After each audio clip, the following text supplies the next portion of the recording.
which is Whitley versus State of Florida.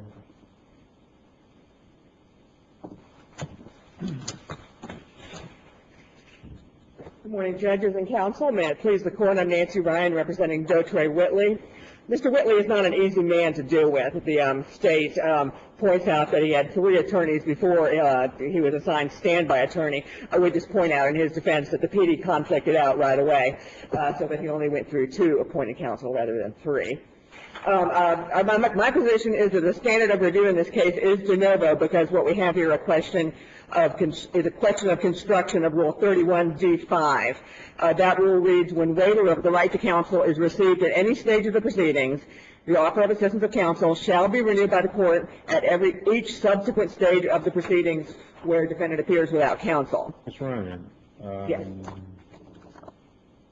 Kenneth Studstill, Sean Anderson, Rhonda Henderson, Harvey, are they all appointed to represent Mr. Whitley? Mrs. Harvey was appointed only as standby counsel. But she was appointed to represent his interests? In that capacity, yes. And how many times did you count that the judge admonished, suggested, or counseled Mr. Whitley that he could have a lawyer sitting side by side, in essence, representing him, not as standby counsel during the trial? Oh, numerous times. Judge Davidson, in particular, the second judge to conduct the Ferretti hearing on the Monday that's what we're involved with, was adamant that Mr. Whitley not attempt to represent himself. Like I said, he's not an easy man to deal with. But the question was how many times during the course of the trial? I don't believe I made a count, Judge, but 6? At least 6 during the course of the trial. Well, as I have the facts set out here, on Monday, Mr. Whitley had a Ferretti hearing, which I can't find anything wrong with. There were probably numerous admonitions given during that Ferretti hearing. In fact, there were 2 Ferretti hearings, one with the visiting judge, one with the judge whose courtroom it was. A jury was picked Monday and Tuesday. At the end of voir dire and before the suppression hearing, the offer of counsel was renewed. The case then went to the visiting judge for the suppression hearing, and then the evidentiary portion begins on Wednesday without a re-offer of counsel. My only authority for the fact that the failure to re-offer counsel on Wednesday, on the day of the evidentiary hearing, is the Sproul case at 719, volume 719, page 349 of the Southern Second. That's a 4th DCA case, which holds that where there's an intervening event between the Ferretti hearing and the beginning of trial, then the offer of counsel has to be renewed before trial. In Sproul, the intervening event was Night and Bloodsaw. What about Bloodsaw? What about Bloodsaw? Well, that was my question to you. You don't get that stuff. You can later, but the point is that don't those cases say that if offered frequently or infrequently, as long as they're done, that you don't have to do it every day? And the essential stages of the trial are not every day, every motion, but when it's important. And in this case, if there were 6 offers that Bloodshaw's complied with and Knight is complied with. Well, Judge, my position is that Bloodsaw is wrong and won't last long because it's inconsistent with McCaskill versus Wiggins from the U.S. Supreme Court, which says there can be no harmless error in a Ferretti hearing. You agree that the Ferretti hearing was well conducted?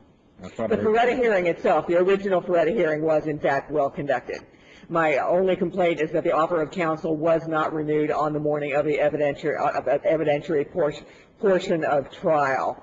Was there an offer of counsel after the jury was sworn in but before the suppression hearing? Yes, there was. Yes, there was, Judge. According to a case called Persky State, I didn't write down what DCA is from. It's not from this court. A suppression hearing is a crucial stage for purposes of Rule 3111. Trailer, as the state points out from the Florida Supreme Court, points out that the subsequent stages referred to in 3111, which require a renewal of the offer of counsel, include each crucial stage that may significantly affect the outcome of the proceedings, and Curse does hold that for this purpose, a suppression hearing is a crucial stage for 3111 purposes. So my position is that a crucial stage intervened between all the warnings and the evidentiary portion of trial. Would your argument be then that you would have to offer an attorney, if not daily, before each witness, before a suppression motion, before voir dire, and before closing? I have not seen a case that closing is a separate crucial stage. I'm just offering the case Curse, which holds that a suppression hearing is a separate crucial stage. Also Sproul, which holds that it was a habeas corpus motion, but it was in essence a motion to dismiss. Sproul holds that that's a separate. Well, if voir dire is essential in your opinion, and that's when you need a lawyer, is that your argument? Voir dire is a crucial stage. And the beginning of the trial is a crucial stage. If there's an intervening event, it's a separate crucial stage, and the intervening event here was the suppression hearing. But did he have Ms. Henderson sitting there available to him as standby counsel continuously after the jury was impaneled? Yes, he did, continuously after the jury was impaneled. But again, our position is that Bloodsaw is incorrect and is in conflict with So the is your Fourth argument in Circuit. any effective assistance of counsel? The reason I was going through the litany of lawyers is that it appears he has had lawyers at all essential stages, even voir dire and closing, and a lawyer was second chairing him throughout all of the trial. So he was never not represented by a lawyer. Our position is that standby counsel is not a lawyer for purposes of Ferretta. So then what's the purpose of the lawyer? I thought it was to advise the defendant / pro se litigant of pitfalls and to counsel as to what questions to ask and what to do, since the person is not familiar with the niceties of jury trial. That is her role, to stand by if questions are asked of her. She's not allowed to stand up and object. She's not. Right.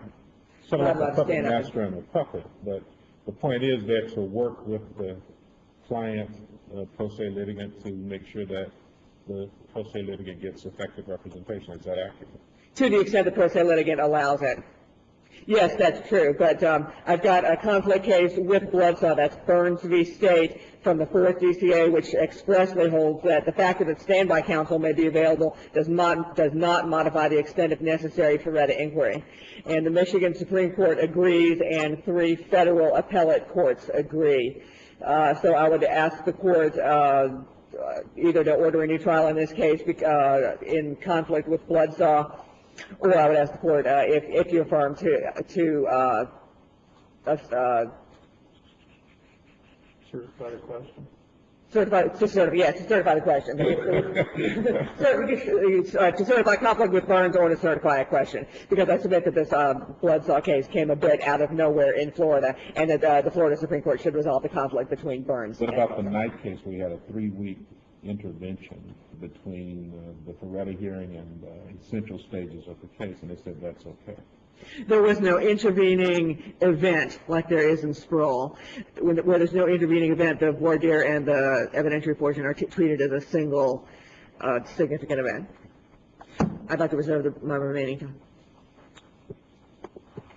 All right, you have about 6.5 minutes. May it please the court, my name is Pam Kohler, I represent the state of Florida in this appeal. Number one, I would say that the evidentiary portion of the trial was not a subsequent stage of the proceeding. They had a jury selection. Motions to suppress are regularly held during a trial. The state of Florida asked, Your Honor, can you go ahead and hold this hearing now rather than later? I think they're going to hold it the next day, because I want to be able to argue my opening statement one way or another. He said, plus, at the end of the hearing, he said, plus, it takes me like 4 hours to burn a new tape for the court to use. And number two, he had standby counsel. Under Knight, 3111D5 does not apply. There was no requirement for renewal of the offer of counsel. Burns is easily distinguished. Those cases that she's relying on have to do with the original waiver of counsel, not the subsequent renewal under D5. And clearly, just because you have standby counsel when you're being told your rights under Ferretta does not mean that you do not have to go through the rights and make sure the defendant understands what he's doing. But once he's had a proper waiver of counsel, as we have in this case, where he clearly understands his rights and is determined he wants to go forward on his own, the fact that he does have standby counsel is a constant reminder that he has waived this right and he has a right to counsel at any portion. Plus, he was told numerous times, certainly the day before the evidentiary portion, after he was found guilty, they again talked to him about it, and then he clammed up because he just didn't want to talk to the judge anymore, and so that's when counsel stepped in and helped him with the sentencing. But if this court has no questions, well, I'm agreed. Thank you. Put it in 34.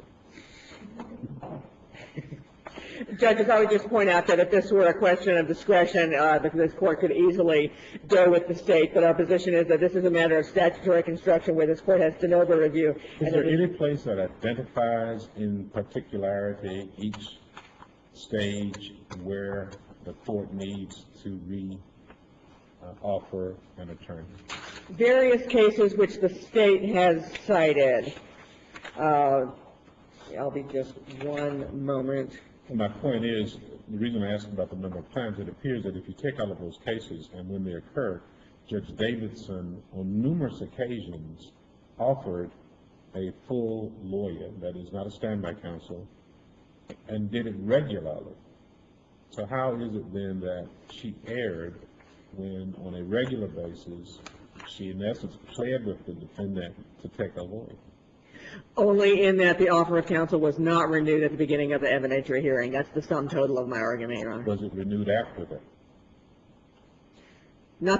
Not that I recall. Mrs. Henderson Harvey was there. I do not recall that Mr. Anderson, it was proposed that Mr. Anderson return to the courtroom. Thank you. Again, I would ask the court to reverse or certify conflict or certify question. Thank you, Your Honor. All right, our